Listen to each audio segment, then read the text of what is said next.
Aujourd'hui, c'est le soleil. Je suis sur la terrasse avec les chiens et je repense à mes 8 ans. J'étais sous le châtaignier et ma grand-mère nous appelle et me dit « Allez, on rentre !» Je dis « Mais attends, tout va bien ?» Elle me dit « Non, on rentre, allez, tu rentres tout !» Et en fait, quelques secondes après, le vent, des grosses gouttes d'eau, et c'est la tempête. Et ça dure 9 jours. Et en pensant à ça, je pense aux élections de l'Amérique, qui risquent de voir un peuple s'entretuer. Et si je regarde les actualités aujourd'hui, partout, je vois des pays où on dit les élections ne sont pas bonnes, les gens sont dehors, que ce soit au Chili, que ce soit en Bolivie, que ce soit partout. Je me dis, mais où on va? C'est ma phrase tout le temps, où on va? En ce moment, j'ai l'impression que je fais que ça.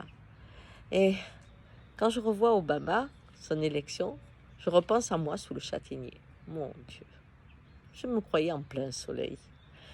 Je repense aussi à ces printemps arabes. Je me croyais en plein soleil. À cette ouverture de la Chine, quand elle nous donnait sa technologie, tous ces trucs-là. Je me croyais en plein soleil. Je me disais, enfin, la Chine s'éveille, elle collabore avec nous.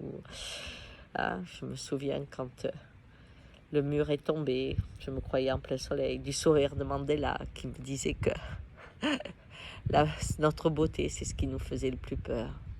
Combien de fois j'ai cru en plein soleil. Mon souci, c'était l'écologie, parce que s'était tellement fait peur après la guerre, en découvrant la bombe atomique, qu'on avait créé une société pour nous permettre de vivre en paix, qui était la société des gadgets, la société du toujours plus en technologie, et qui faisait que pour que les hommes restent en paix, il fallait qu'ils aient des jouets. Et là, le prix à payer, c'était de détruire la planète. Alors ça, c'était mon dada. J'avais pas vu, alors je n'avais pas vu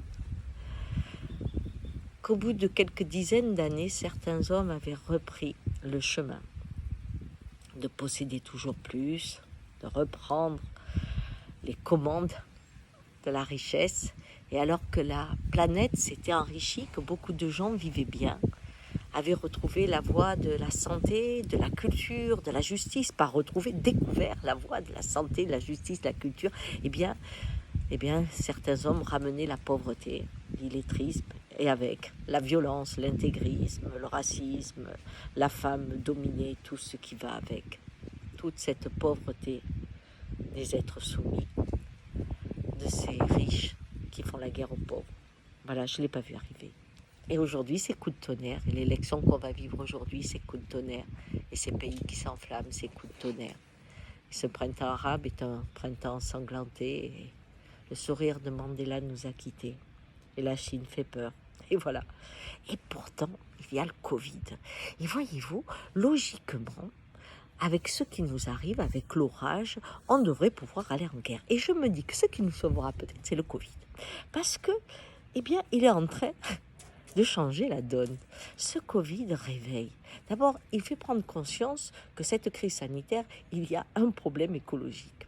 Et normalement, pour tous ceux qui sont du pognon, l'écologie, on le voit bien avec Trump qui dit on va continuer le charbon, on va continuer ça, vous voyez, on ne changera rien.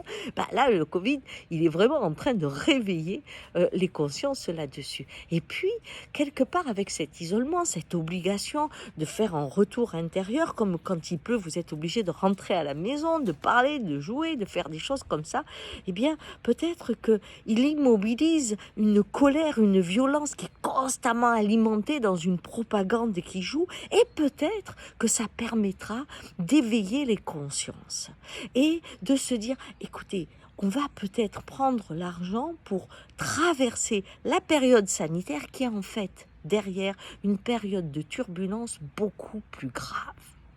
Et comme ça touche tous les pays, si nous réfléchissions comme ça, si le Covid était peut-être une façon de maintenir une bourrasque beaucoup plus grave, si nous le regardions ainsi, essayons de voir comment, en nous contenant, nous pouvons traverser quelque chose de bouleversant et peut-être de beaucoup plus terrifiant. Vous voyez, je suis à cette réflexion. Alors, je ne vous dis pas que c'est vrai, hein. Je vous dis juste que ce soleil me fait penser à ça. Allez, bon dimanche. Non, hein, excusez-moi, bon mardi. Vous voyez le soleil, hein, c'est grave. Hein.